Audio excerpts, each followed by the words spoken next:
Coming up on F'ing Up the Ineffable.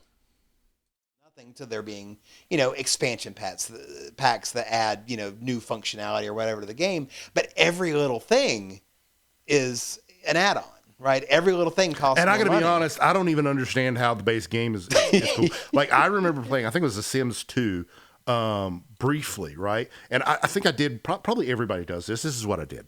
I created my family, right? Okay, At the ages they were then, Yeah. right? And let them grow up and see what they did and all this kind of stuff. And somewhere along the line, I realized I'm watching my fake family do shit instead of actually doing shit with my real family. And when I came to that realization, I was just kind of like, this is fucking stupid. And I haven't played it since, and I haven't had a desire to, So I really don't understand The Sims. But yes, Hello, everyone. I'm Brian. And I'm Mike. We're experts in some things, such as IT, which we'll probably never discuss. We're published authors with over 20 books. Wait, we are? Which ones did I write? We're musicians who played on albums and TV. And developers who have written software used by literally millions of people. Wait, really? I have? Over the years, we have had in-depth conversations about everything from theoretical physics To the nature of consciousness. to why Marvel is way better than DC. Is it though? And we thought maybe you'd like to listen in. Trust me, us, we're really interesting interesting people. And smart. And don't forget good looking. And we're effing up the ineffable. All right, so today we're talking about designing games, right? So video games, role-playing games, board games, maybe even like sports. I don't know, like we'll see where it goes, but we're talking about, what makes a good game? What makes games fun? What do we like? What don't we like? Like everybody likes games, right? I mean, anybody that tells you that they don't like playing games, it's usually they don't like specific things about games. But, I feel like anybody can just take time and relax and play something, whether it's, again, video games, sports, board games, whatever. Yeah, I mean, I don't know. I've met people who at least claim not to like it, and knowing these people, I think that probably wasn't an empty boast. But usually it's like these people are damaged or traumatized in some way about it. Like, they had a family member who just rode them relentlessly about it, or a parent who just gave them so much shit that they look at it as like you're defective if you like to play game. Like, I don't know, my grandmother was this way, so and I cannot, like, I think the closest to playing a game she ever came to was doing the crossword, which she did do. So well, and I mean, a puzzle, I guess, is kind of a game, but and I don't know if we need to define, quote unquote, what a game is. That's probably a little too formal for us, but I mean, it's really anything that you're doing for fun that has specific rules around it, but usually it's also competitive. So, crossword puzzle or any kind of puzzles aren't really competitive, but I would say, I don't know. I would consider solitaire a game too, but it's you're kind of competing against yourself. So I guess that still counts. Yeah, maybe. I don't know. I mean, I guess you're kind of competing with yourself if you're doing a crossword or Sudoku or did I say it right? Sudoku. I always say it wrong. The U's at the end, I think. Yeah, there you go.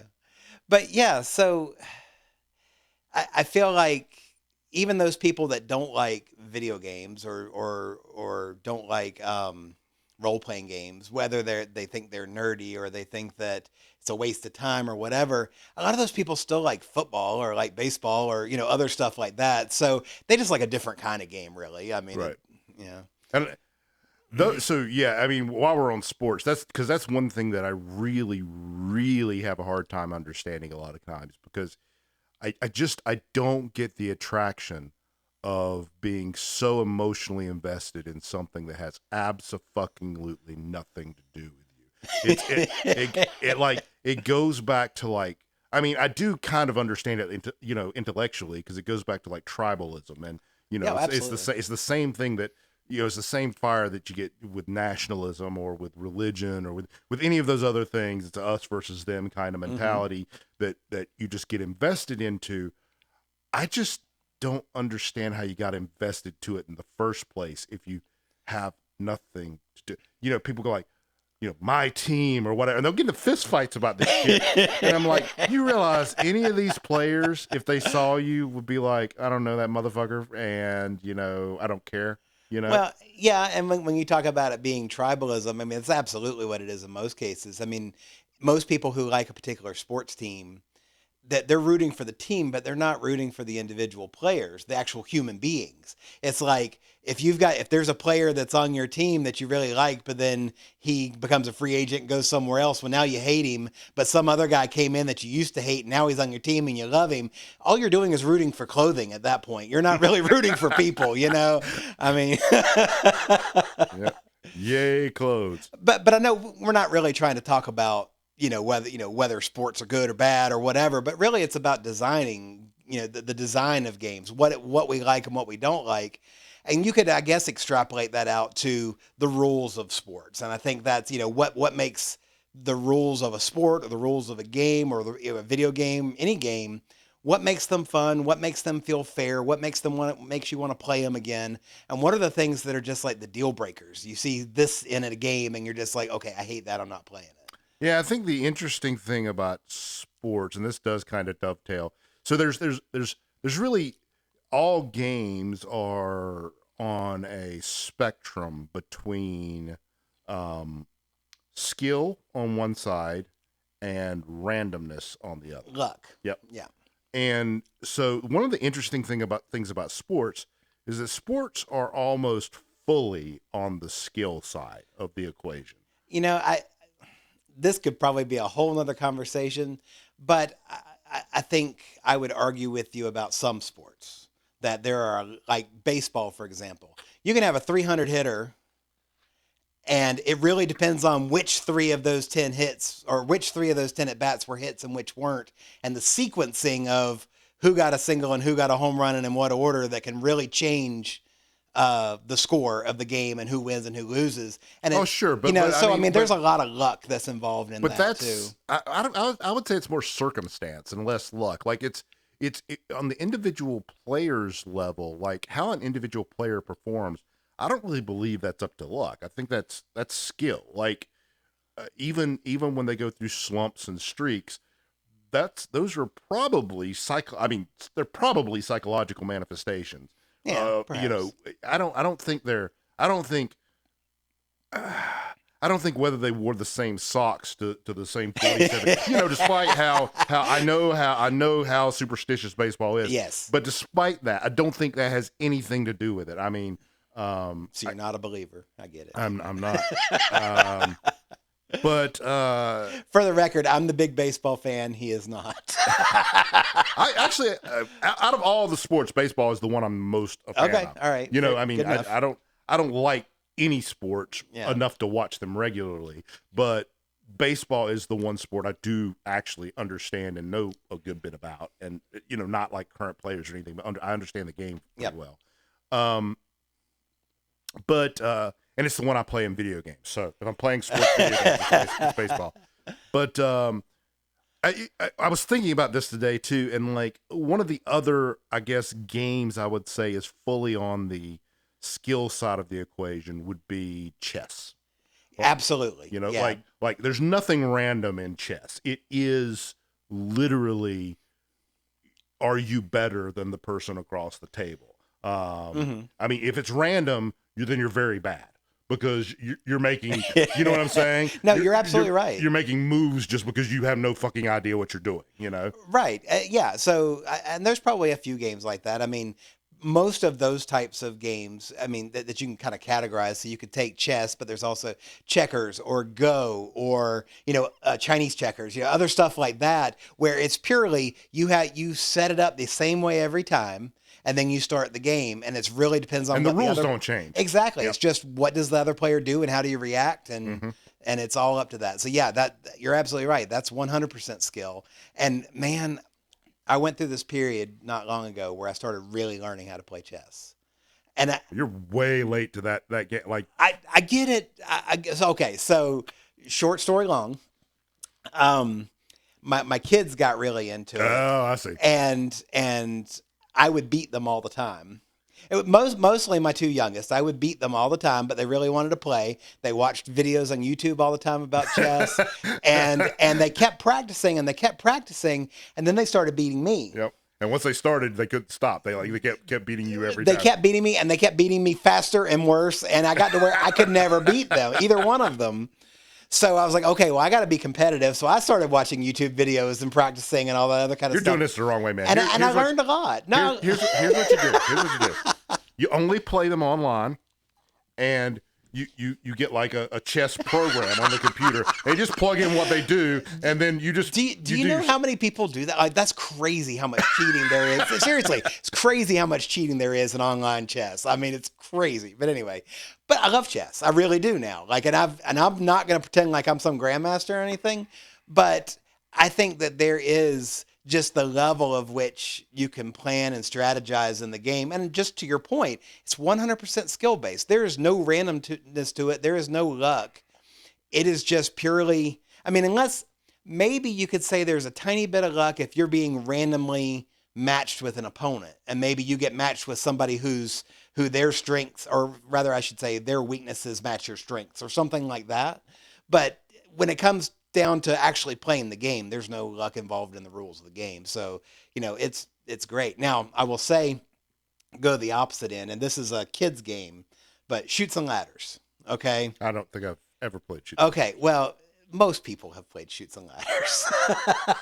But the thing is, you roll a die, you move the number of spaces, and then if you get lucky and you land on a ladder, you go up to a higher number. If you get unlucky and you land on a little slide or chute, you go down. And the first person who gets to 100 on the board wins.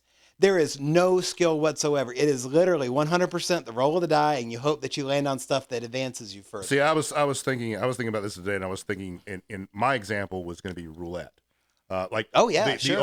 The only skill, if you take betting out of roulette, there is no skill in roulette. It's literally just a ball rolling around on a little circular It's a random thing. number generator. Yeah, that's all it is. So, but now there is some skill in picking, if you're betting, in picking, you can pick numbers that don't lose quite as often as other numbers. But you're never going to win. So like roulette, I don't understand why people play it at all, to be honest with you, because like you have to like betting just for the sake of betting, basically, to play roulette. The thing with something like that, or anything in which the house has, because in roulette the house has a slight advantage. Yep. So if you take a small sample size, then you have a chance, a better chance in a small sample size of walking away with more money than you started. Yeah, but that means you have to be ignorant of the fact that you're never going to win over time in order for that to make any sense whatsoever. But that's the thing. Like, if you were, you are ignorant if you think you're going to sit there and play 100 rounds and walk away with more money than you started with. But you might feel like, okay, if I sit here and play 3 or 4 times and bet big on 3 or 4 times in a row, I might have a better chance of doing that. But if you do that more than once, you're still going to lose. Like, it makes no damn sense. Yeah, no, it doesn't make sense. But you're hoping to be lucky, right? Again, it's 100% luck with a disadvantage. Yeah. So I mean, that I think that's like the biggest basic distinction in games is how much is there skill and how much is it luck, and how much do you like as a player it being on one side of that fence or the other. And I don't know. For me, I'm really much more to the skill side, but not completely. Like, I do like a little bit of luck because I was thinking about this, and I really like poker. And poker is one of those games that is mostly skill, no matter what people think, but there is also luck. Like, there is this luck element. You can get a good hand and be a shitty player and happen to beat somebody who's more skilled. And to be clear about that, the skill is in how you bet. Yes. Not in because it's 100% luck on what cards you get. Right. But you're right. The skill is in how you bet, when you fold, how you raise, how you manage your money, how you manage your chips. But it's not just that. Like, there's so many levels to poker. Like, there's also skills in how you can manipulate your opponents, in how you can avoid being manipulated by your opponents, how well you read your opponents, how well they read you, and how good you are at hiding that. Like, there's just so many different levels to the game. Yeah. It has, like, all the skill has nothing to do with the cards, really. Like, everybody knows what all the hands are, right? I mean, I guess there's a little bit to that because there are percentages in there, there are probabilities in there, and knowing the probabilities is important too because you have to be able to figure out what when you're betting a good expected value is for the bet, but Sure, yeah. but like that's kind of the smallest portion of the game. Like, and that's one of the reasons I'm not that great at it is that, all of the skills that are really important are actually soft skills and things that I'm not too good at. Well, or maybe you could take like blackjack because that's a good one that's both skill and luck because there is a lot of luck involved obviously in which cards get dealt to you and which cards get dealt to the dealer, but there's also like there are right and wrong ways to hit or stay, and it's all based on probability like you were mentioning, and if you know those you're going to do better. And then even beyond that, if you can get into like card counting and stuff like that, you can actually beat the house and then you get escorted out of the casino. Right. But but I mean, there's a lot of skill that's involved in that, and that's all about probability of which cards are going to come up, and what you've seen and what's likely to come next, and there is like it's really kind of a solved game, kind of like you hear about tic-tac-toe, for example. Right. Okay. So tic-tac-toe is a solved game. There is a right way to play every single.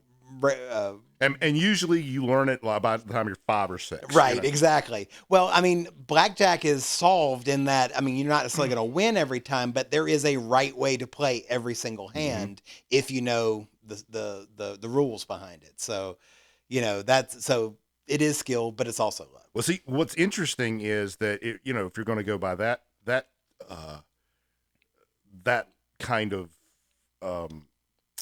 scale, I would say even craps is a solved game because there was a team at MIT who figured out how to roll the dice in craps in a certain way to get certain numbers a certain percentage of the time. Oh wow! And so they actually beat the house in craps and got escorted out of the casinos. They can't play in the casinos anymore. So I love craps, by the way. Like if I ever go to a casino, that's the only table game I ever play. Is really? Craps. I do.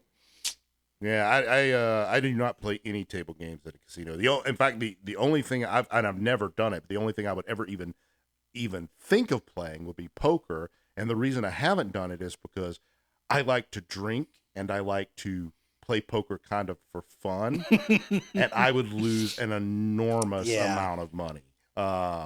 Because it's like when I play at home games, it's always like piddly amounts of money, Right, yeah. So stuff I do not care whether I lose it. It's all about bragging and pissing people off and having a good time, right? I remember being at your house playing poker when we were like teenagers, 20 or something. Yeah, we're coming with big bags of change. Yeah, I was quarter ante, and I remember like pulling out the big money and like betting $1 on a hand one time. Of course, back in those days we made like $4.75 an hour. Exactly. So $1 was a lot of fucking money, right. Like when you start thinking about it as this is 15 minutes of my life I'm spending right here. That's I mean, when you're a teenager, it doesn't matter that much. When you get into your 50s, it kind of 15 minutes of your life is kind of important. So well, and something that's interesting about playing poker in a casino too is that it's one of the few games where like the house gets a rake, so they're not right. It's not you against the house. Exactly. So if you can beat everybody else at your table, then you're beating the house per se. You still got to beat the rake. So you have to count. That's another part of poker is you have to calculate. And I did play online poker for a while, which I was a winning player at very, very small antes. But you have to calculate in what is the percentage of the rake, and you also in a casino you have to calculate in how much am I going to tip, right. and that has to be part of your calculus too. Yeah. So. But anyway, no, I mean, so really though, when I'm thinking of game design, I'm really not thinking of games like this. Like I've never in my life tried to invent a card game. I have actually. I created a new kind of solitaire because we didn't have enough. Wow. I did. I even wrote it. I wrote the software for it at one point. I did. Wow. Yeah. I never did anything with it. I think I wrote it in Visual Basic a long time ago, but yeah, I mean, I liked it. It was fun. Yeah, actually, that kind of reminds me. You talk about writing something in Visual Basic. I think I wrote this in Visual. I think I wrote it actually in Visual C, but it might have been Visual Basic. But a while back, I wrote basically a game because we used to play this game in my house where with my own library of music, which is like I don't know 8,000 songs or something in my favorites list. I'm very very good. Like I can tell you what the song is usually within Yeah. 3 seconds of it starting. I don't care if it's wind noise. I don't care if it's a decaying chord. It makes no fucking Yeah. difference. I could just tell you what it is. And so we used to often play this game when Tyler played travel ball, where every time the song would come on, everybody would try to guess what it Right. was. I named that tune kind Right. of thing. Yeah. So I coded this shit up to where you had this big button and you smash the button as fast as you could, Uh-huh. and based on how fast you smashed the button, it would calculate what your score was for it. Okay. And then you had to name the tune, right? And so I wrote that shit in one of those fucking languages. But that's probably the only game I've ever written that I finished. Yeah. And then abandoned it because Microsoft changed something and it didn't work from one PC to the next. So I was like, Yeah. yep, I'm not debugging this shit. Fuck that. But Yeah, no, I hear you, and that's yeah. So I've done a couple of little things like that. And I did that, and there was a can't remember if I had talked about this before, but it was a variation on tic tac toe, which basically it was oh yeah, you showed me this. nine Yeah. small tic tac toe boards inside of one large one, and you solve small ones in order to get X's and O's on the big one. And Ultimately, doesn't that still work out to the same thing? The strategy has to be no, because there are some variables, and I mean we could. This is kind of where we get into game design, right? So I know it's not tic tac toe that you're trying to design for, but one of the things that makes tic tac toe boring to a lot of people is that it's a solved game. Is that it is, we talked about it being it's 100% skill based, but it's not so much skill as it is just knowledge, just knowing what the next step is supposed to be. If you were going to play a game and you wanted to play it long term, if it was a game that you really wanted to get into and play, then you don't want to play a game that is solved because it's no fun. It's like, okay, there is nothing for me to learn here. And that's I think maybe we'll just mark that as number one. And what we think is a fun game is that the more you play it, the better you get. Well, I think that's actually where games come from. Because if you like watch children at play or even animals at play, like that's what it comes down to. Yeah. They're learning the whole time they're doing it, and that's why they think it's fun and enjoyable. And I think our brains have gotten so big, we do that with a lot of shit that's not even really applicable anymore. Right. But yeah. We're learning something. And I think that's the case for, almost any of the types of games we talked about, whether it be learning how to bet on a table or learning how to play a sport or learning. Except for roulette. What you should be learning is not to play the goddamn thing. But apparently you're not learning that. So. But, so you were talking earlier about, you started to say that's not really what you think about when you're thinking about designing games. So when you're thinking about it, tell me what's on your mind. Like where you think when you're thinking about designing games. So usually it comes. It's like almost anything else creative. Usually it comes down to I see something I like, or I played something I like, and I think, oh, this is really cool. But you know what would be even cooler? If it had this element from this other game that I like, or this other element, or if it had more of this thing, there's not enough of this one thing, or whatever. And it just kind of snowballs from there. And having I've never gone through this exercise on CRPGs really. Well, I kind of did, but I didn't finish it. But I do have a CRPG that I've gotten into, like the tech demo stage. Yeah. And that was enough to kind of realize that it probably isn't going to be fun in the way I envisioned it.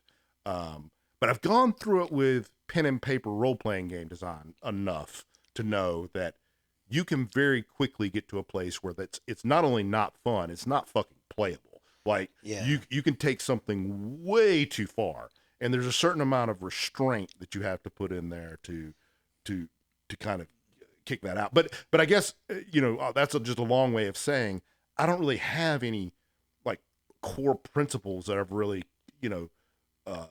s- funneled things down into. It's more just, oh, this is really cool and that's really cool and let's see if we can put those together. Well, and that's so.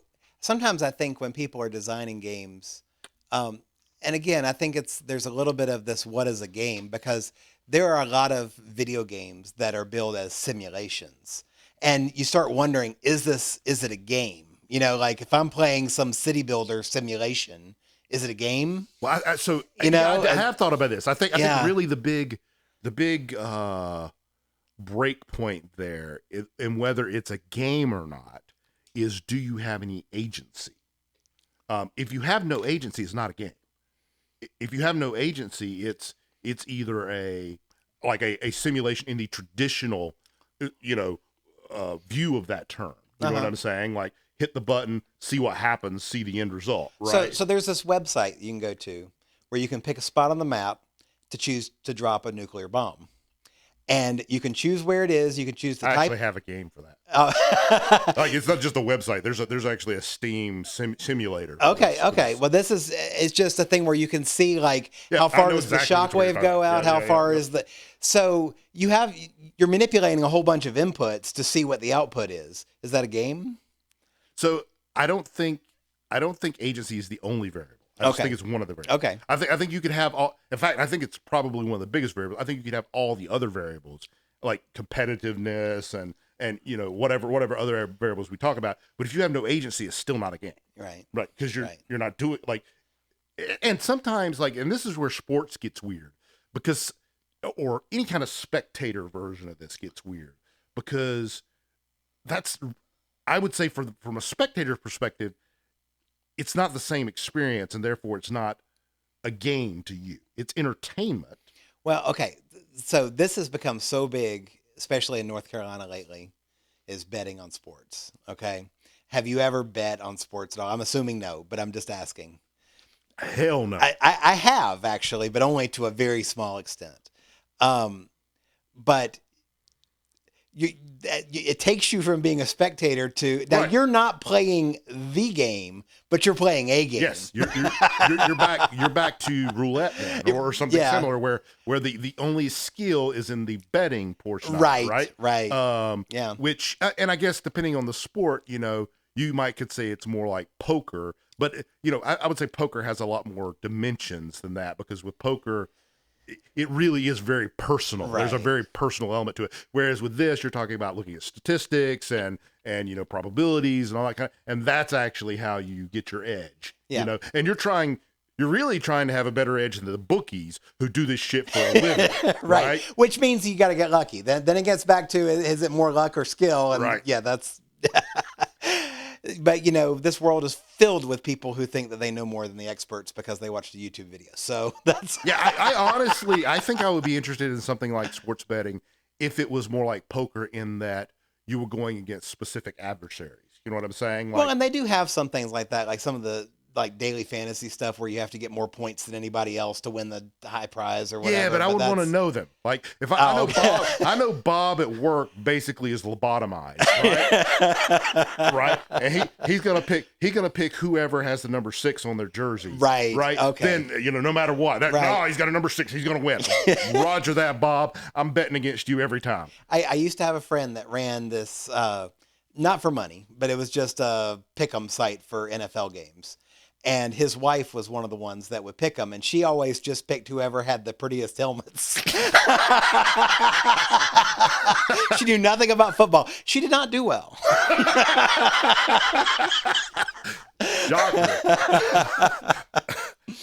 No, so when we're talking about, we're kind of going all over the place, but with if you're trying to make a game, or if you're playing a game and you're looking at how it's actually designed, it almost seems obvious, but I don't think it always is.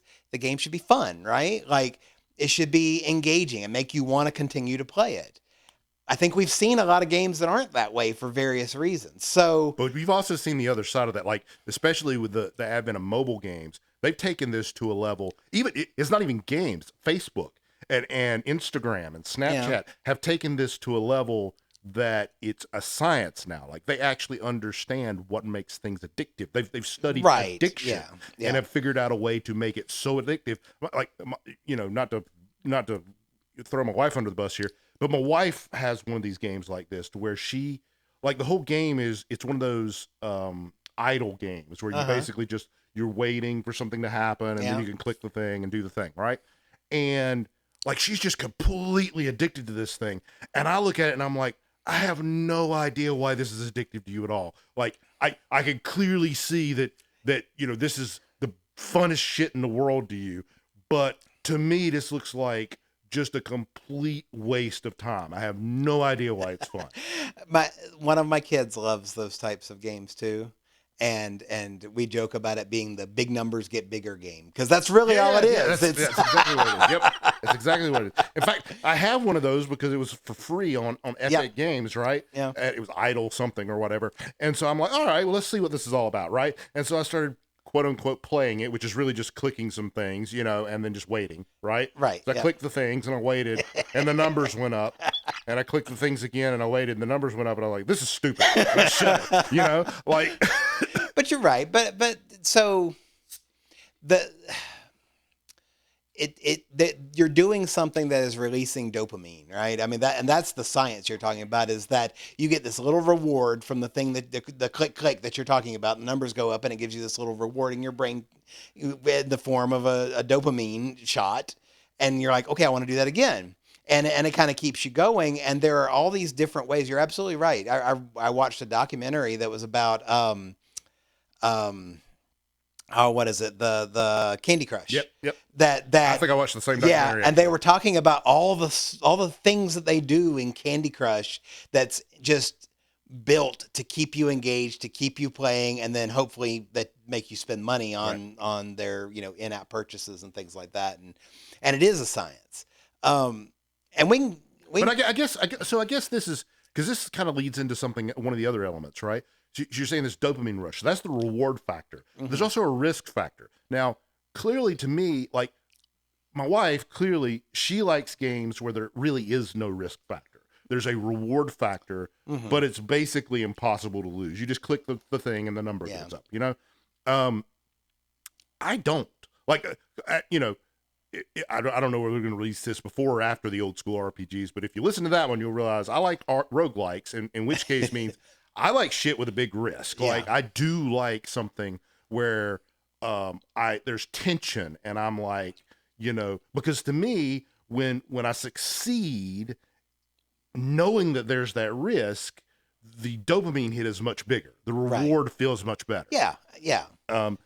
So I think that's another element in it, is what one person's going to think fun versus another person's going to think fun has to do with how much on that risk reward scale they are. Where are they on that plane? I think a lot of games try to do that a little bit with difficulty levels. Yeah.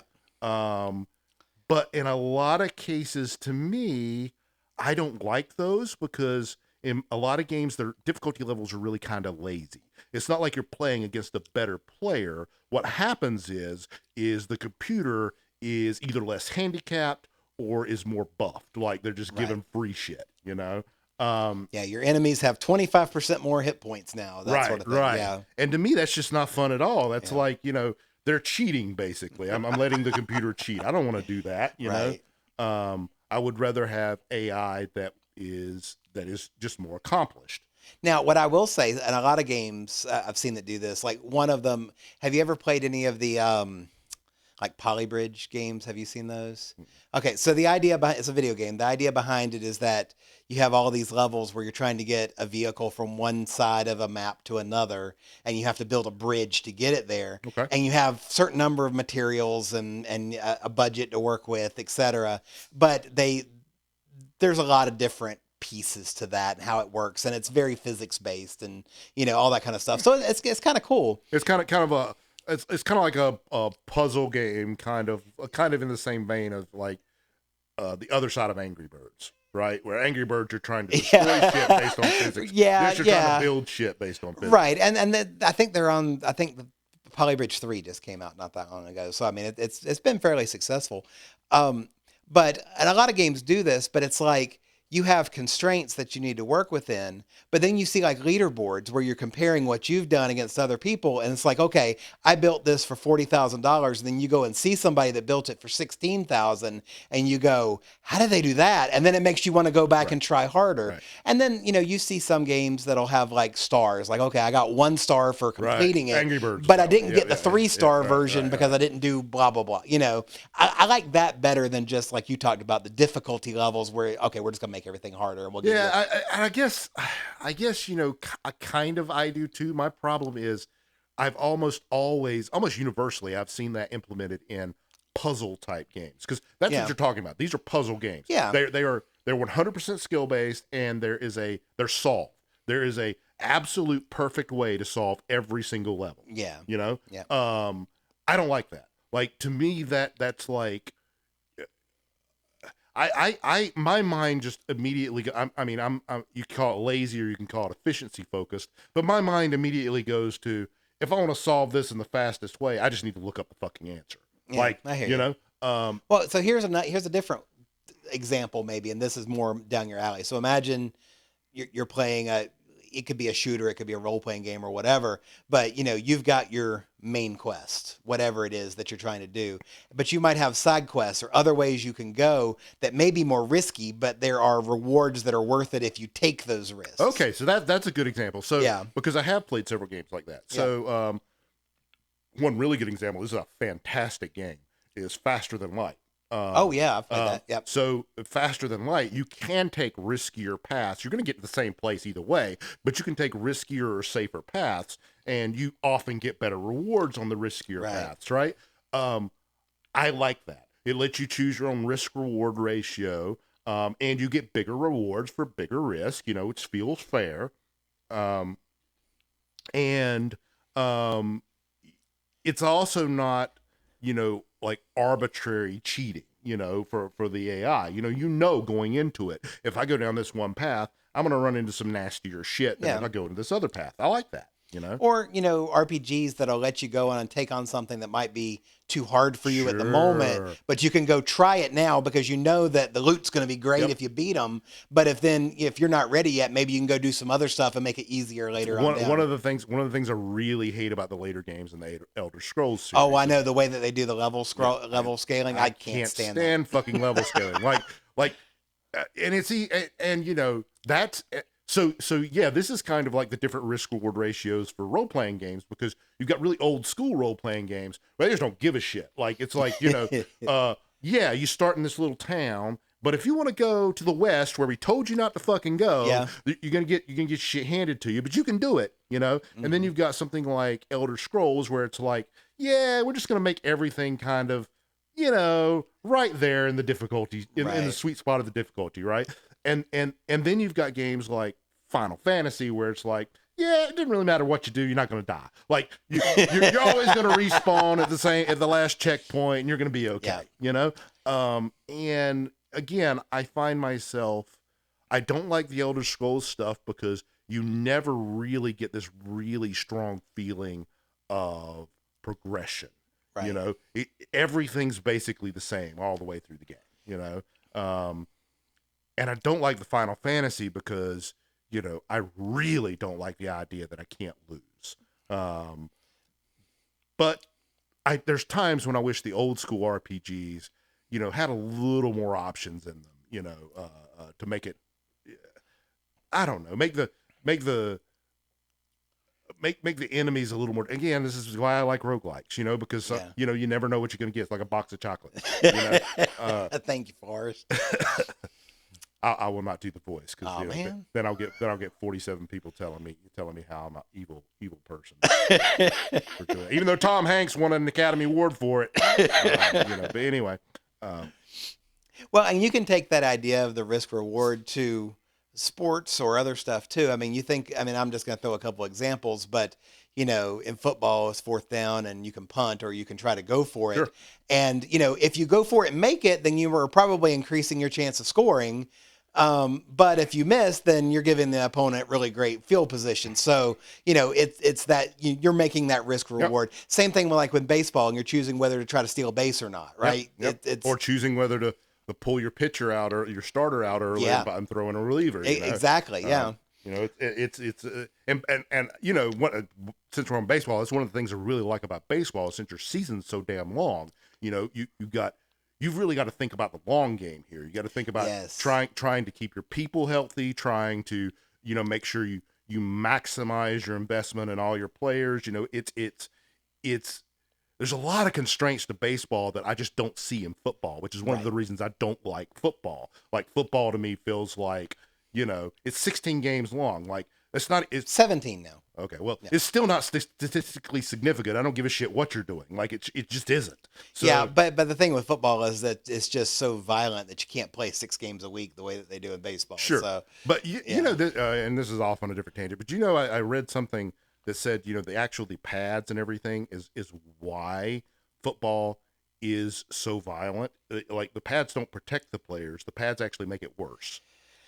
Right, because they feel invulnerable, like they can go and hit harder, and there's a lot to that. You kind of like unconsciously won't hit as hard if you don't have the pad. You can't even help it. It's just how it works. Yeah. But anyway, that's a completely different. But even to that point, you could take it to like there's a lot of board games that are good at you trying to figure out how you manage risk and reward, and I would argue some of the best board games are that. Like, have you ever played Ticket to Ride? Do you know that game? Yeah, I have played Ticket. Okay, Ticket to Ride's a great example where you get, if anybody hadn't played it, it's completely skill based as far as I remember, isn't it? I mean, I don't remember any random elements in it.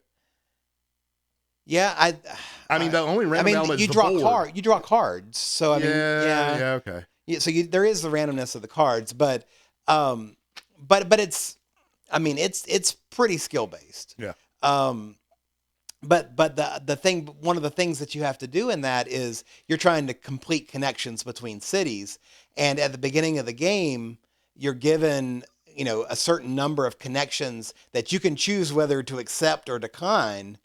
And if you accept them and do them all, you get rewarded for that in points. Right. But if you don't get all of them, then you get penalized the number of points of, depending on the value of that connection. Right. So it's like you want to try to accept as much as you think you can do, but not take on more than you can chew, because then there's a negative to it. So, and this just reminded me of another aspect of this, which is in the competitive part of it, right? You also have the component of, is there hidden information or not? Like chess is a good example of where there's no hidden information, right? Right. Yeah. Both players have exactly the same information, right? So nobody's hamstrung in any kind of way.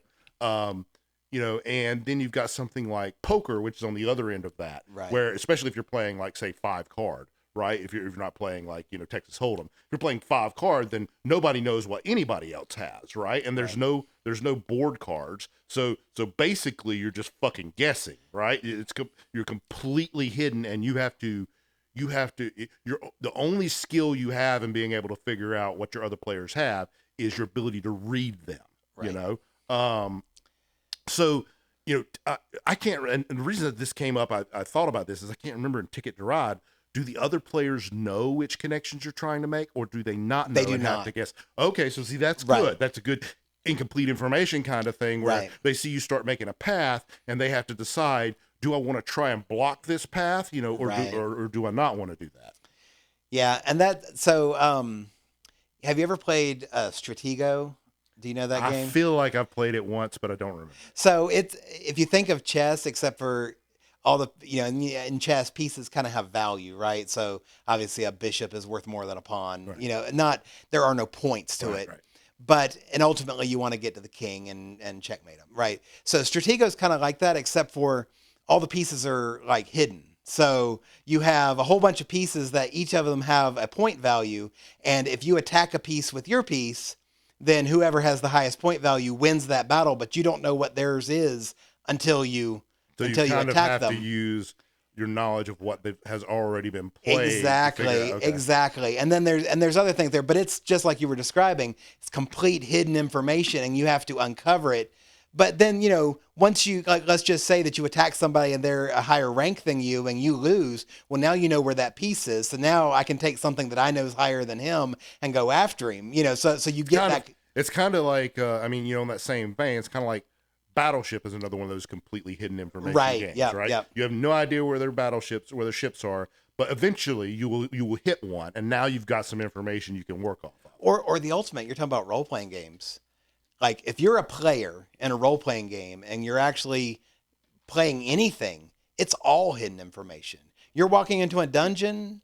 Until you've seen the stuff before, and then it's not, though, right? Well, okay, yeah. For the 17th time that you end up fighting a goblin, you're like, okay, I kind of know what to do here. But I just mean like it. I mean, there's a story to it, obviously, that should be unique each time you play it.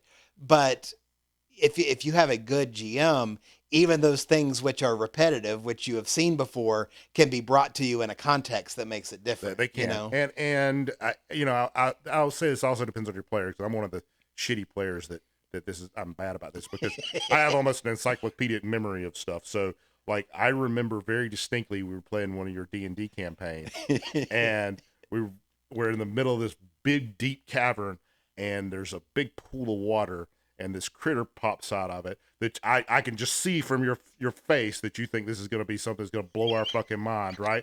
And I go, oh, it's an aboleth. So, I remember that. Okay, so I never told you this, but later on in that campaign, same campaign, what I started doing was I would reskin existing creatures. So I would take all the stat blocks and abilities and everything for a creature, but then I would just give them a completely different description so that you didn't know what it was. Right. Yep. So I think, yes, you can do that in an RPG, but you can also get players who know more information than their characters do, and they don't play their their characters well. And get to that. I would like to think I don't play that way anymore. I'm not sure that's entirely true, because honestly, I haven't played an RPG in a long time. I've ran them for so long now. Yeah. But yeah, that's so RPGs can be that way as well. They're more that way, I think, when you're dealing with something like not even really Call of Cthulhu. I would say something more like Top Secret, which nobody's gonna know what that game is, but it was a spy game, right? Top Secret, right? SSI. It was Top Secret SI, but okay. So it was a spy game, and I guess James Bond fell into this too. But the James Bond game, you had so many iconic things from the series that they came up, but in Top Secret, you're dealing with other humans, right? And so you don't really know what you're dealing with another human any more than you know what you're dealing with another human in real life. You know, this big bruiser who looks like he's dumb as a rock might actually be really smart, and you might have to take that into account at some point, or you don't have the information you might think you have, which I guess is kind of more like what you were talking about with D&D, where you're just kind of fooling the player just for the fun of it. Yeah, and I mean, in some cases, I wouldn't say it's just for the fun of it, but it is to help maintain that illusion of something new for the character. Right. Yeah. Really, I should have probably just been slapped, because I was playing a barbarian, man, who had never seen an aboleth. There's no way he knew what an aboleth was. But anyway. Well, so you were talking earlier about puzzle games and how you really don't care for puzzles all that much. And we've talked about a lot of things. One of the things we hadn't talked about, but kind of applies to what puzzle games don't have, that so many of the things we say we like have, and that's replayability. Right. Like any kind of puzzle game. Like one of my favorite puzzle games ever was Portal 2. Portal 2 I really thought was an amazing game. But unless you're like a speedrunner or something else, like once you've solved it, it's really not fun to go back and play it again. Right. I mean, again, unless it's just I want to do it faster than I did it before, or and some people are really into speedrunning games, and I get that. But the thing with role-playing games or most board games or card games, any of this kind of stuff, is that it changes every time you play it. So even chess, like. I saw something one time that once you get like 8 moves into most chess games, it's already you already have a unique board that's never been played before. Now that may not be entirely true, but there's so many possibilities that exactly. It's like the chances of you ever seeing it again is almost infinitesimal. Yeah, absolutely. And then what is it? Every time you shuffle the cards, like I mean the number of combinations that can be in is what 52 factorial. So I don't even remember the number, It's but very big. Yeah. but it's, I heard somebody say that you could have all 10 billion people that have ever lived on the planet, each shuffling the deck once per second, and the Earth would die from the sun encompassing it before you would ever hit all of the possible combinations. So, I mean, any of those types. Except a few of those people have been on Penn and Teller Fool Me, and I'm sure they could get the same combination every time. Like, Oh yeah, who was that? That one, oh, it doesn't matter. There's this one guy, and I cannot remember his name right now, but he does a lot of card tricks, and he's been on there, and he was on America's Got Talent and something else where I think he's Asian, Southeast Asian. oh, I think I know who you're talking about. I can't remember his name now, but he is just like blows me away. But There's been a couple like that. I always love watching them do card tricks and in front of Teller especially, but Penn too. And the few of them that can really fool them because they're both really good at this, and it's like they're just like, I have no idea how the hell you did that, that's always great to see. Anyway, but yeah, so replayability, being able to do it, play it again, because talking about there being hidden information, like if it is known or it's solved or whatever, you play it again.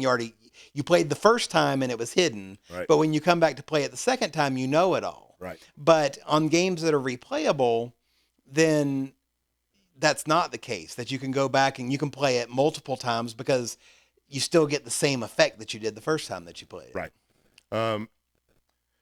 Yeah. And so with replayability, that's something that is kind of really high on the list of things I like. Again, another reason why I like roguelikes. I really like the idea that I can be surprised by something in the game. And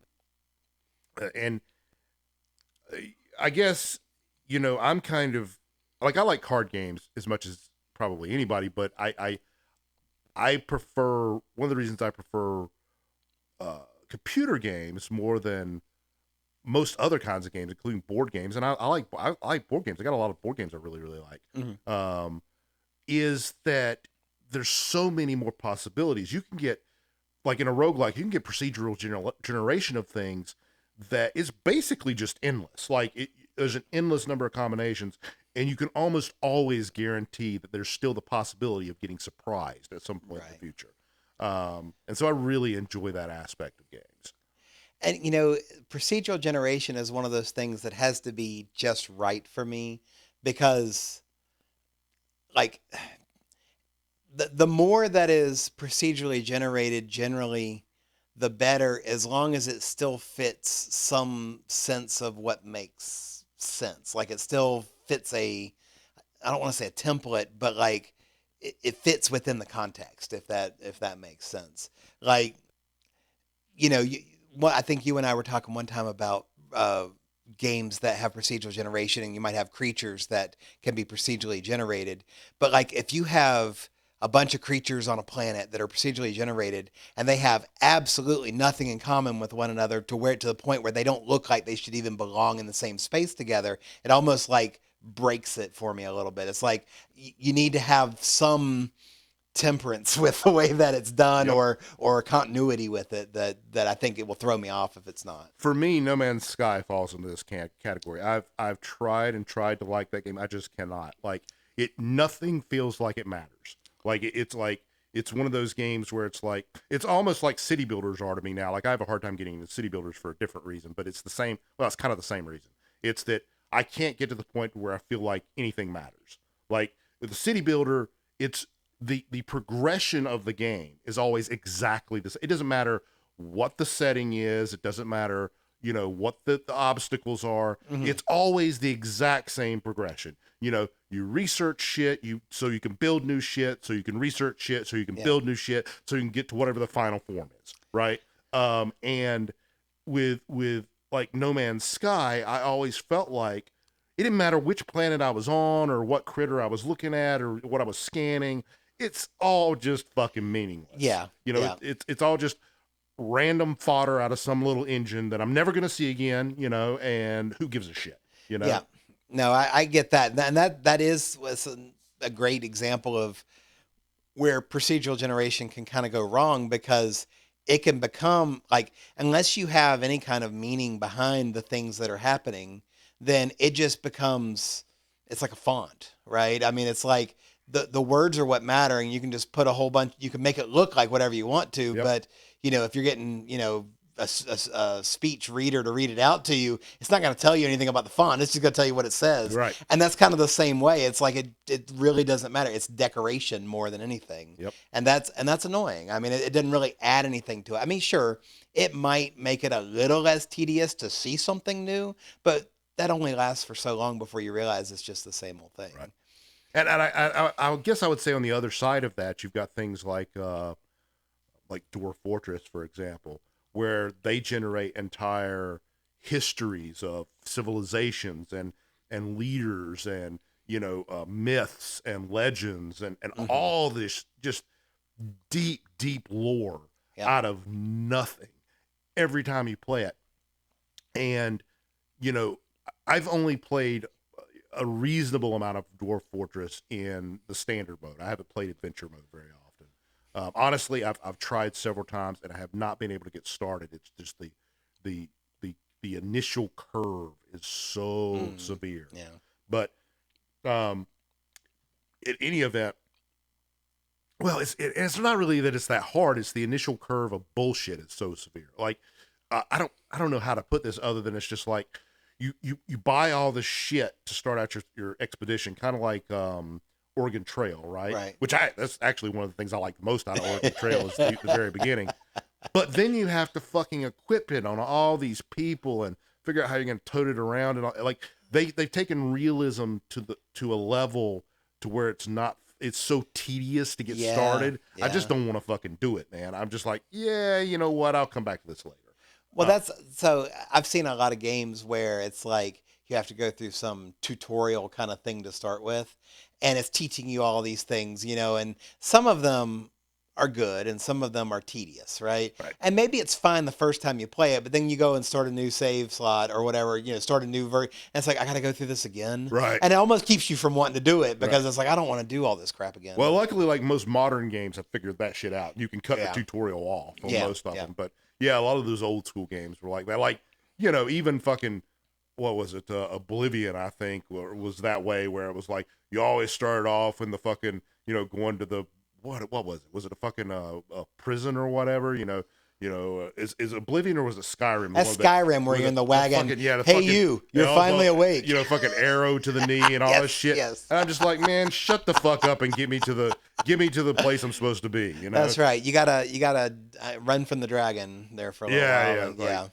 Yeah. Oh my god! Like, once I've played it once, I never want to see it again. Like, if I'm playing Skyrim again, the only thing making me play the game again is that I want to probably explore some areas, that I never explored, So the I feel like we can tie a couple of things we were saying together, and that is replayability is dependent on the game either being based on skill or based on luck, but not being based on some solved portion of it, right? Right. So like you can create that replayability by either having it where you're pitting your skill against somebody else, because that's constantly going to be changing. Even in a same game where you're playing against the same opponent, you might try different strategies. You might try different things, especially if you lost a game. Or they might try a different strategy. Well, absolutely. Right? Yeah. But like if you and I played chess and you won, I might say, okay, well, I'm going to try a different opening next time and see how he does against that.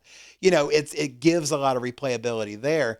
Sports, same way. It's skill versus skill there. You're going to try different things. If you're trying to sack the quarterback, you might be trying one particular technique to get past the lineman, and if that ain't working, you're going to try something different. Right.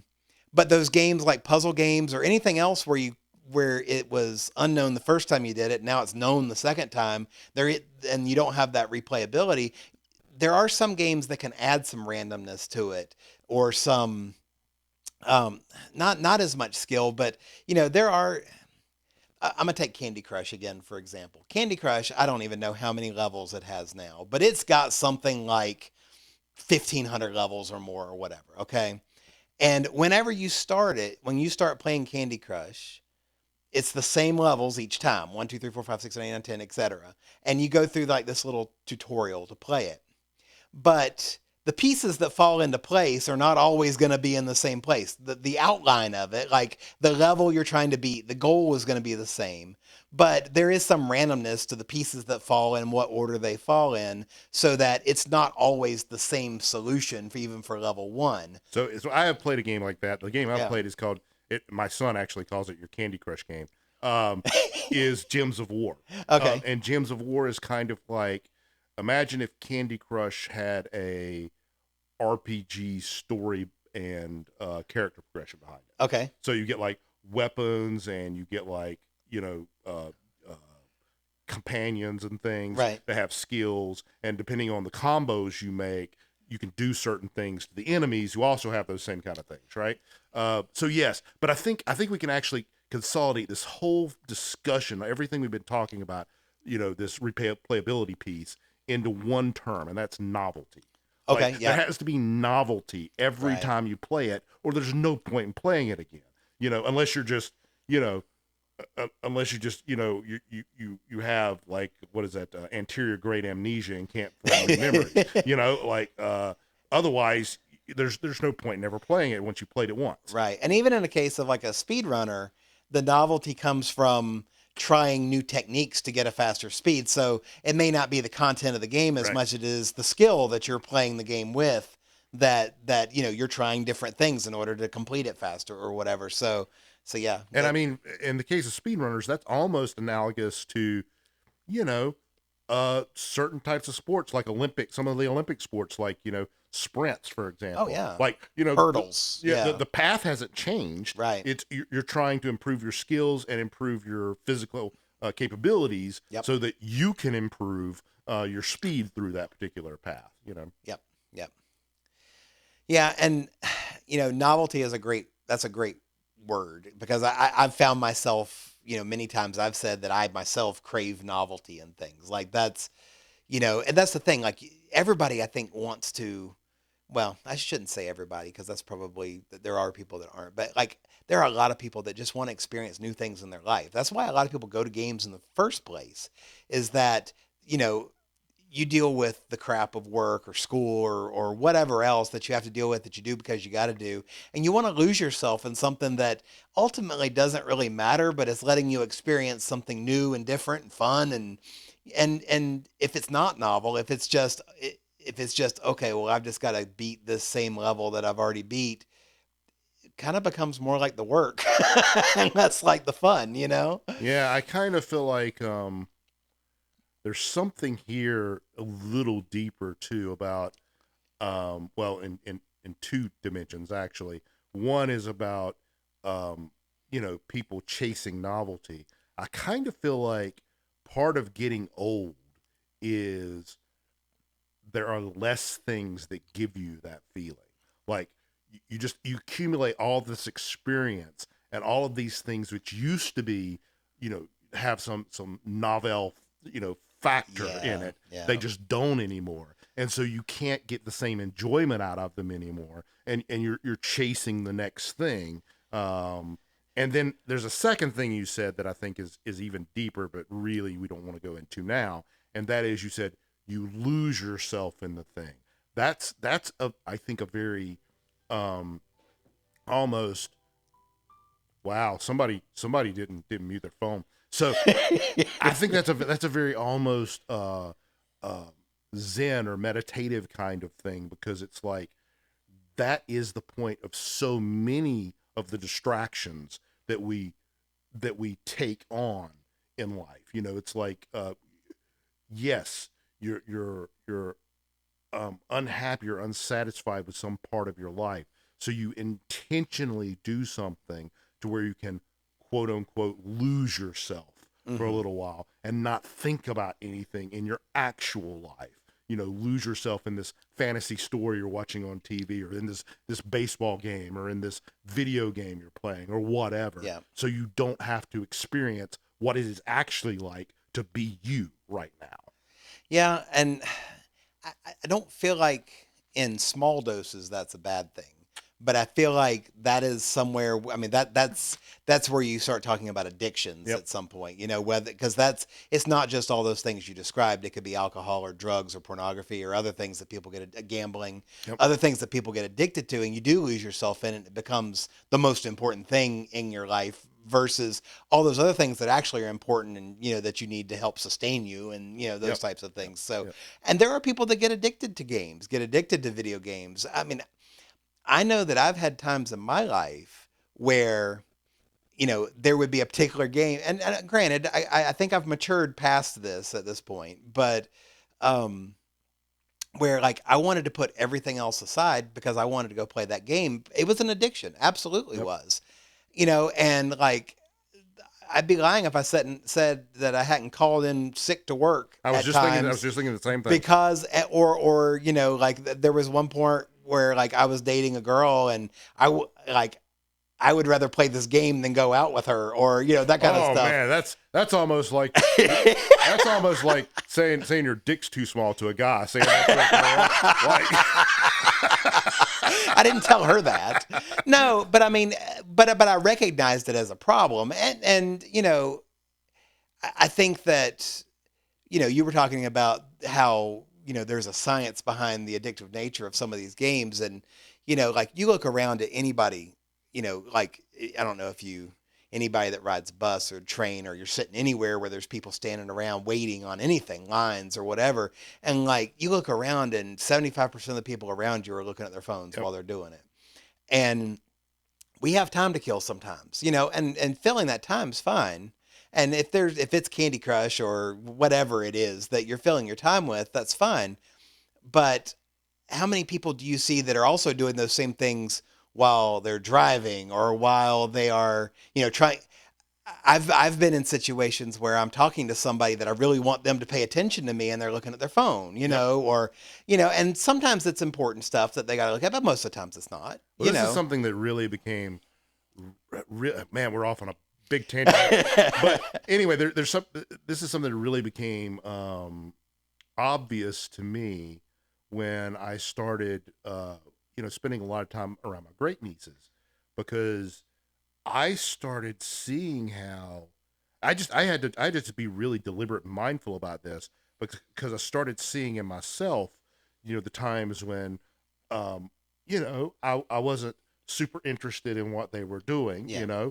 and I had to remind myself they're only this little for a very short period of time. Mhm. Like, and you're going to miss it when they're not this Oh, yeah. little. So you need to stop with this urge to check your phone and see if somebody has responded to whatever stupid shit you posted on Facebook, and pay attention to this little girl who is never going to be this little again, and doesn't want to do anything right now except play with you, Right. because that's not going to happen again, and I feel like, and I see this, and part of what made me so mindful about this is I saw it in some of the other people in her life. I'm not going to name them because I don't want to Sure. shame them, but I saw some of the other people who were very close to her in her life who, they were fucking around on their phone while she's trying to get their attention. I'm thinking, oh, I mean, don't you see? Yeah. Don't waste that opportunity. Right. Yeah. And so, and it really made me think back to my time with my kids, because I remembered doing the same thing. I remembered, my kids coming and pulling on my shirt while I'm playing a video game and going, no, I've got to beat this level, or whatever. Yeah. I don't even remember what the fucking game is now. It doesn't matter. You know what I'm Right. saying? What mattered was the kid, and I couldn't get out of myself long enough to see that at the time. So I think it's a really important point, and I'm curious what you think about this. When you are making a game, and if it's a game that, I mean, I think any game, if it's a good game, can kind of be addictive. Sure. Do you have I'm going to use the phrase moral responsibility, but I'm going to put it in air quotes here.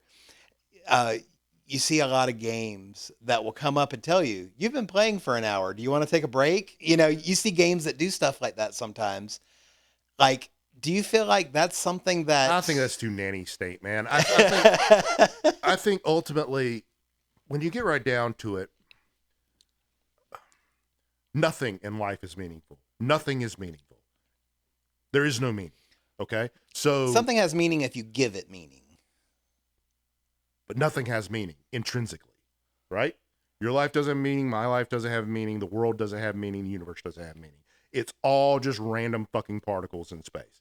So it's just like an open world role playing game, man. Like nothing means shit until you decide it does. Yeah. If you decide for your life that this is what I want to have meaning to me, who the fuck am I to tell you you're wrong? Right? The only time I would say when you cross a line there is when what you decide has meaning harms someone else. When it starts, interfering with someone else or harming someone else. Well, yeah, and that, I mean, you're talking about social norms, laws, all those types of things. I mean, that's part of society, is that we But establish. I think this is just a slippery slope when you start saying, well, everybody needs to put in little timers in their games to tell you've been playing it so long. Like it's only a certain amount of time for that shit gets in everything. You're watching TV. Oh, you've been watching TV for 45 minutes now. You're really sure you should be doing this? I get it. And I'm not saying you should or shouldn't. And I mean, this is obviously a big tangent too, but I mean, a lot of people would use that same argument for seatbelts. They would say, they shouldn't make you wear seatbelts. You can choose whether you want to or not. But the thing is, making people do stuff that actually helps save their lives might be a good thing to do. And, a lot of people are self-destructive. A lot of people will just, for the sake of, rebellion in many cases, or just wanting to be anti-establishment or whatever, they're not going to do the things you want them to do. Well, this is something where I think the correct, one of my bosses told me he had a phrase that I like so much. And his phrase was, don't try to solve a human problem with a technological solution. So what he meant by that was, because we were in tech, is don't try to put some kind of big brother government watchguard kind of thing on something that you should be solving by talking to the person and saying your behavior is incorrect. Oh, I get, yeah, and you need to change it. And I kind of feel like this is where culture comes in. The only, maybe not the only, the big reason, the big problem here is not in one person. If one person doesn't wear their seatbelt, who gives a shit, right? The problem is if a lot of people don't wear their seatbelts and they die, and it removes from society a bunch of skills that we might ultimately need, mm-hmm. or and that is a cultural thing. Like I've gone from when I was a teenager, I thought culture meant nothing. I thought actually culture was the least important thing in the world, to now thinking it's the most important thing in the world, because that's the only way you get large quantities of people to do what they should do, is you have to have a culture that promotes that. Mm-hmm. We are social animals. We want to be accepted by everyone around us, and that's what culture is. That's what culture does for you. So I just don't think. Now I do think something like back to games, something like what Mu 3 did, where they had a timer in there. You could set an alarm in the game, right? To where it would. That's Master of Orion, by the way. For yeah. So it was one of the very many bad Master of Orions that they've tried to do after Mu 2, which was a great Master of Orion. Anyway. That was a good feature, because that's not a nanny. That's you can take it on yourself, to set a timer for yourself. Now I don't think it's needed anymore. We all got iPhones or Android. We can set our own damn alarm, but that's fine. So okay, so you brought up Mu, and I'm gonna change the subject slightly because I'm just trying to stick to design. But I mean, I think that's a lot of. It's very philosophical what you're talking about, and I think we could probably devote a lot of time to that. And I just don't want to, I don't want to water down the episode. Well, no, it's not that. I just don't want to devote enough time as it needs to that here when we can do that in a separate episode. But you mentioned Master of Orion, and something that I've noticed about, what do they call it? 4X games? Yep. Yeah. Is that those types of games tend to be very addictive. That Civilization and Age of Empires. And they're like a very weird combination of like a city builder and a conquering type of right. But it's something about the build and taking turns, and you find yourself in these games like saying just one more turn. Like I don't know what it is, but like I've played Civ 4, 5, and 6, I think, and Civ 7 is coming out not too much longer. I know I've been seeing some information about it, but that's like one of those games that I can sit there and think at 10 p.m. that I'm going to play one more turn and then go to bed, and then before I know it, it's 3 a.m. Right. And there's been a lot more of those one more turns. So, like, what is it about that type of game? Because a lot of people do that with those types of games. What is it about those types of games that keep you engaged? I think the thing that they have that regular city builders don't have. Like I said, regular city builders, the end state is always the same, right? It always looks the same at the end. Yeah. You know, you've got the maxed out city or the maxed out whatever, arcology or whatever it is you're building. With a 4X game, the end state is a war, right? The end state is you're trying to dominate, right? And actually, the best times I've ever had in 4X games were when it was kind of a stalemate, where it was, you know, there were two sides, you know, us two, me and one of the computer, nations or whatever, have both built up these huge things, and so we're just have these huge battles where we're trading shit off, but nobody ever really makes any progress, you know. Yeah. It's just a stalemate, because that war gives you something to keep striving for. And the only reason I actually stopped in those games where it was that kind of a stalemate is because we'd maxed out research, right? At that point, there's it's never going to change, right? Right. Everybody's maxed out their production, maxed out their research, and you're literally at a stalemate, right? Whereas, you know, if it were a more realistic game, that would never happen because that can't actually happen in reality. You know what I'm saying? But I think that is the addictive nature of it is that the end state is not necessarily the same every time. Like you've got incomplete information. You don't know how good your enemies are doing. You don't know when they might come steamroll. And because it's an exploration game, and most of those games have some randomness to the map and everything else that you're working on, you're exploring something new every time that you do it. Yeah. And a lot of them have procedural generations of the maps too, which also helps make it more fun because every time you start it up, there's going to be some novelty there. You know, am I going to get good resources near me? Am I going to have to travel a long way? Whatever. You know, it's going to be neat. You know, I know you put a lot of hours into Stellaris, and that's that. I thought that was a great game, but you were talking about all of the or getting to a point where you're just at a stalemate. I remember getting into that exact situation in Stellaris. Yep. Something else that a lot of these types of games seem to do, and I don't know if this what I'm talking about is monetization, okay? And I don't know whether how deep we want to get into that, but those types of games tend to be rife with DLC. Well, anything about Paradox tends to be rife with DLC, yes. That is kind of their model. Yeah, but in some cases, like I know, like when I played Civ 5, there were significant DLC that would come out that really added a lot to the game, and then there were some that was just like, okay, here's another new empire you can play or whatever, or unit costumes or something like that. Right, yeah. But you go and look, and like you were talking about City Builder, City Skylines. Okay, so City Skylines 2 is out now. I haven't actually played it. It supposedly sucks. Well, I've watched a lot about it. It's supposed to be better now than when it launched, but it's still only got mixed reviews on Steam. But I played a lot of City Skylines on the original one. But I played it a lot when it first came out and then put it away. And I went to play it again, and I looked at the DLC that was available for City Skylines, and it was going to cost like $250 to get all of the DLC Paradox, that had come out for. I know.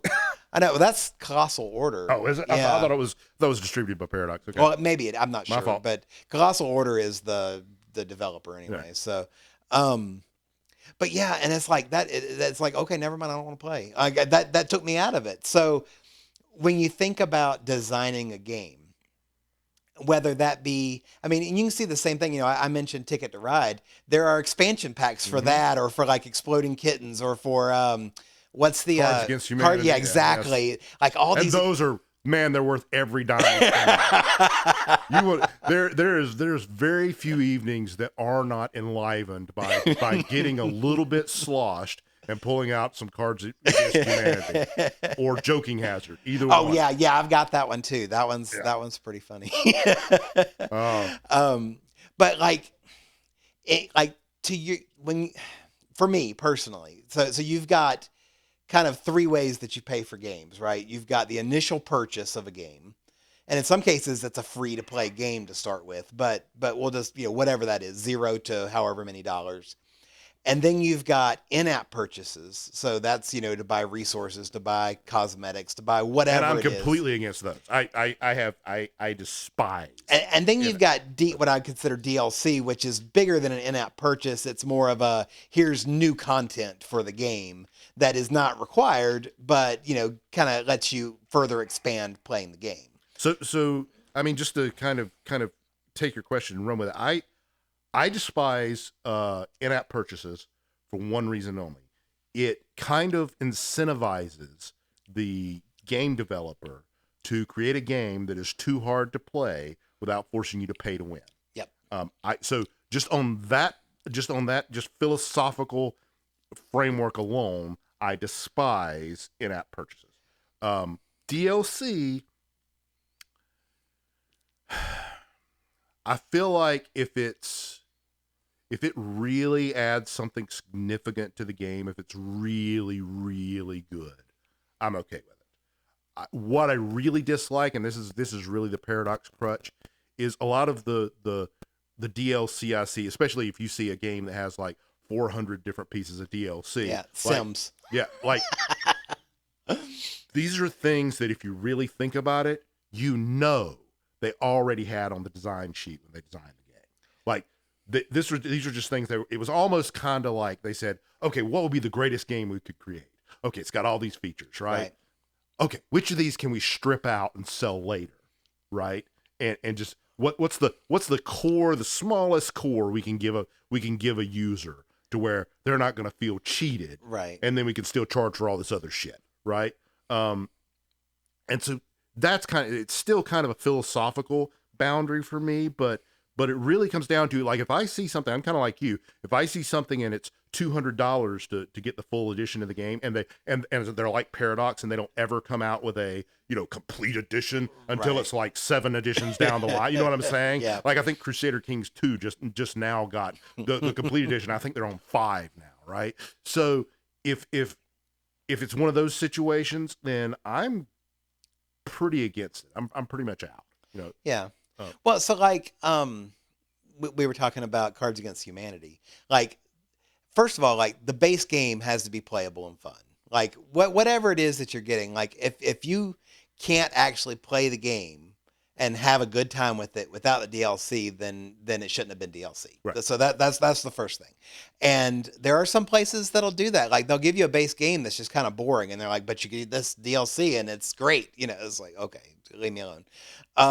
Same thing with in-app purchases. Like, I'm okay with the in-app purchases being more cosmetic stuff, but it's the stuff where they create an artificial scarcity and then try to get you to pay for it. So yeah, I'll agree with you there. Yeah, it's the pay to win part that I dislike. Right. So it's either the, okay, you've used up your turns until an hour from now or whatever, but you can do it now if you want, for 99 cents. And of course, everybody who's competitive is doing, exactly. Yeah. And if it is something, I mean, something like Candy Crush is not particularly competitive, although they do try to push you toward that because they want to give you leaderboards and they want to show you get these rewards if you can complete 10 levels before these other people. And, they try to do that in order to, again, they're trying to create this false scarcity of something so that they'll get you to pay for it. Right. I see some games though, and this is where, like, I guess it's a difference in philosophy for the companies, but like, Cards Against Humanity, there are lots of specialty packs that you kind of understand why they didn't want to put all of those into a base game, Sure. because they're only going to appeal to certain groups of people. Yep. If It's you kind of like the Trivial Pursuit different editions, exactly, right? exactly right. So like, we might be really into an IT pack for Cards Against Humanity, but a lot of people wouldn't, Right. and like I could care less if there's one necessarily for drag queens. Like that's just not my thing. But I mean, you really, for the IT pack, you really only need like one card. It says, "Have you tried turning it off?" I mean, there's so many places you can use that,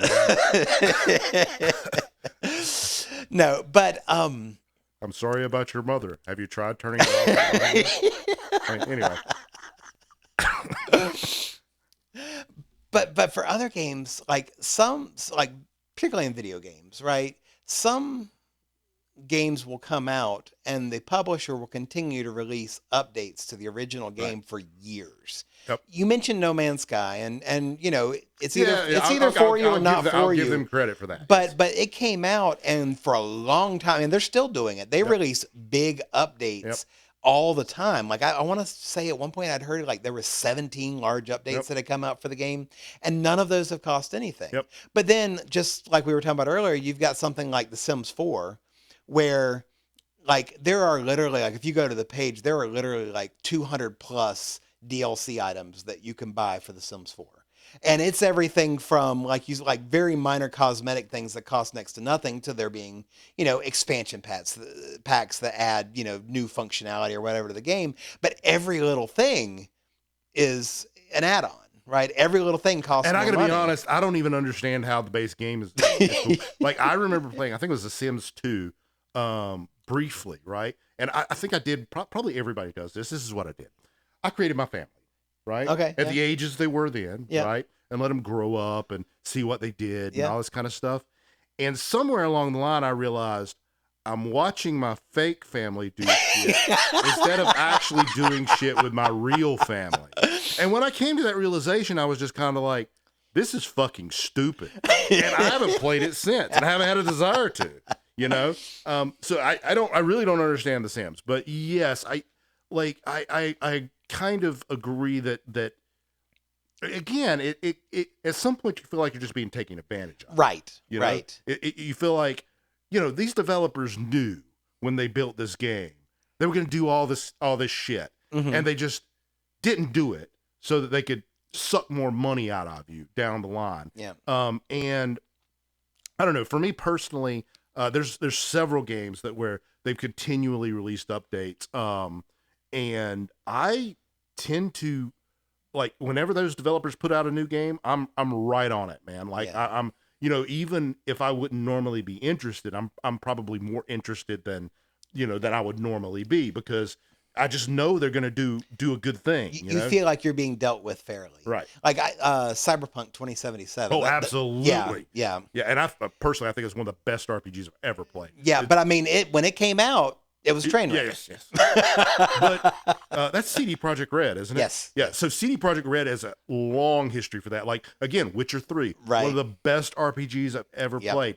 Like the level. I gotta gush about Cyberpunk. The level of detail in that game is so fucking extreme, man. It's like that. Even one of the first scenes, like when you're you have to climb this tower and you're looking at this little fucking handheld doohickey. And like you can see the individual screws and bolts, and they just look so fucking real. And there's like little paint flecks taken off at the corners and shit where somebody's taking it's so impressive, man. Every time I play that game, I'm just blown away by how much care went into making that thing. Yeah. So yeah, it's a great example of one of those companies where absolutely, I'm gonna buy your next. I might not even want it. I'm gonna buy the fucking thing. It's just you've proven that you respect your customers. And if you don't mind waiting another 10 years, you can buy their next game. I mean, that is the downside of them putting so much effort and love into the games, though. Oh, no, absolutely, that's absolutely right. Like, one of the game genres that I like a lot of are a lot of these like factory games, right? So Satisfactory is one that I play a lot. And I really like the whole automation of things, kind of because there's a creativity, but there's also a science to it. So you kind of get, both of those things. Also kind of plugs into your like engineer. Oh, it does. It's figuring stuff out. It's yeah, problem yeah, solving yeah. at a base level. So Yeah. absolutely. Um, but that game came out in early access 5 years ago, and they just released 1.0 of it.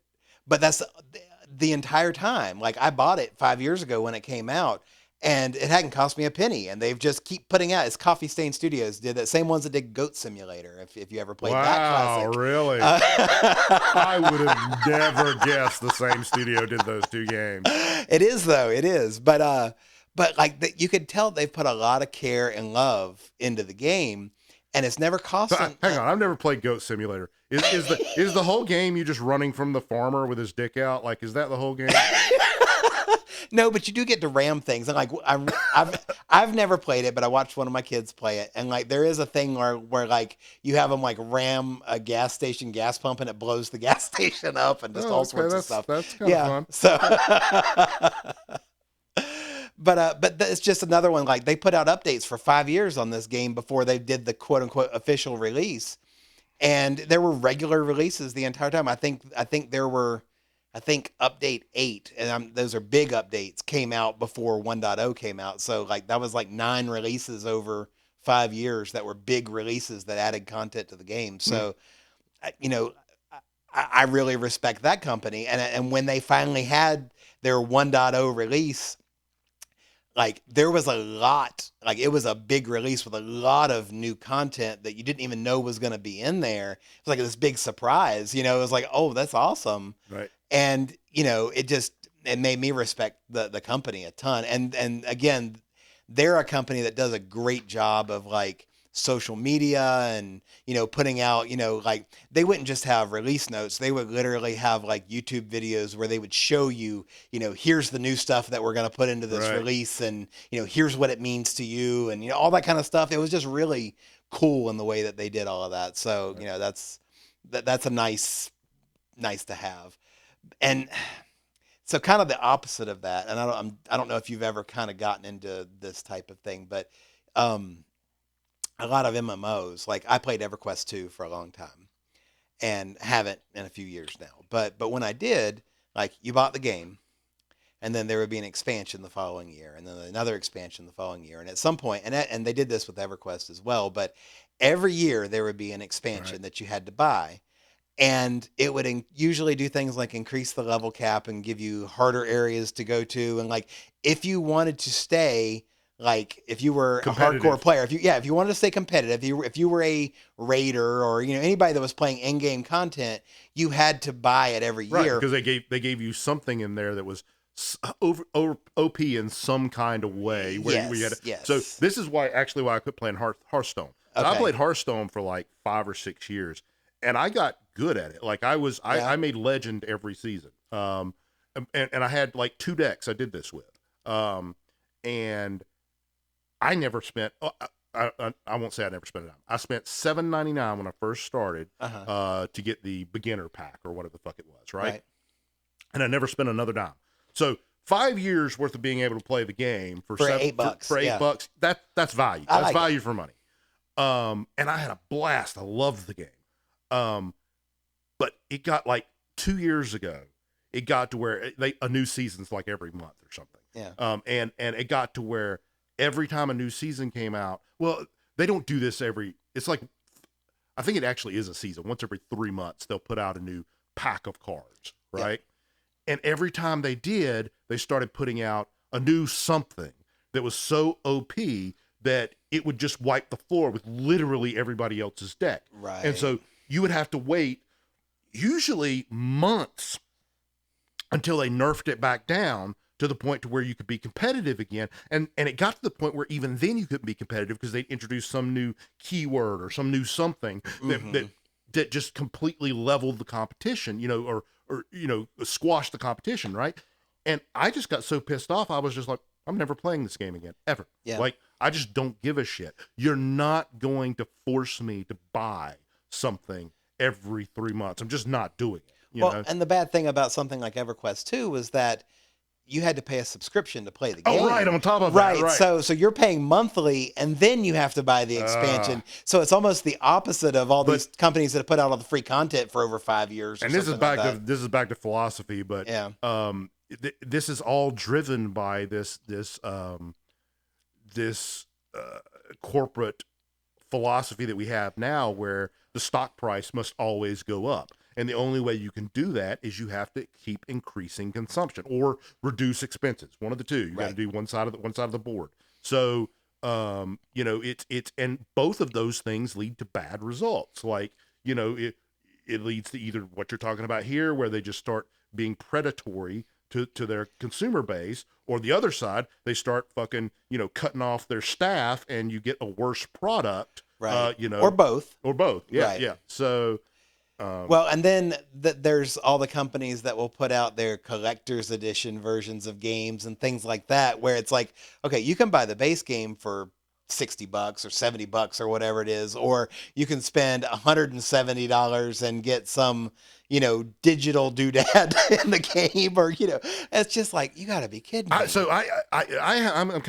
am fine if they put out something that's like a complete edition, and they tell me initially, hey, we're gonna release 3 full-length DLCs for this thing, and if you spend $70 instead of $40, you can get the complete edition, which includes all the DLCs right up front. Yep. If I have faith that those DLCs, in other words, if they've got a track record showing me that the game's going to be great and the DLCs are going to be great, I am fine with paying that price up front for a game I want. I am not fine with what you're talking about, where it's like, and I guess some people are, and good for them, where it's like, the digital map and the art pack and all this kind of shit. Right. I'm like, man, nobody wants that shit. No. And this is one of those things that, they did this with EverQuest 2, was that they would give you gear or some current in-game currency or something like that would go along with it.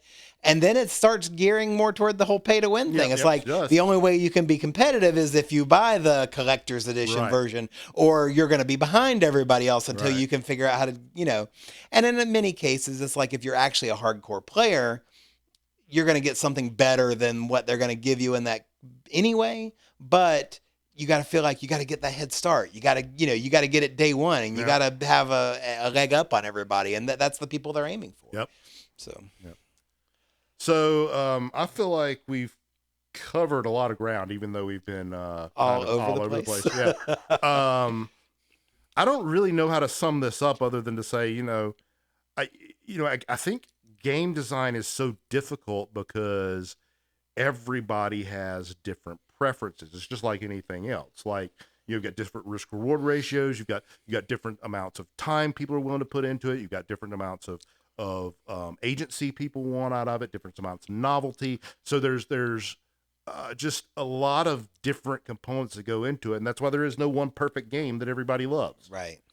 Yeah, and I think we know too that a lot of the game makers are not always trying to make the best game or the most fun game. They're trying to make the game that they can make the most money off of. Right. So you need to really pay attention when you're playing games, that you're playing it because you're enjoying it, not playing it because you start feeling some obligation towards, I have to do this. That's a great point, because yes, I don't know about you, but I have played games where I felt that like it's the sunk cost fallacy. Exactly. I've put 600 hours. And actually I was that way about Hearthstone for about 3 months. I was like, I put so much time into this, and I've gotten so far, and, I just need to, you keep doing it now, and then I'm just like, fuck no. Like, I'm not giving these people more money. They get no, right.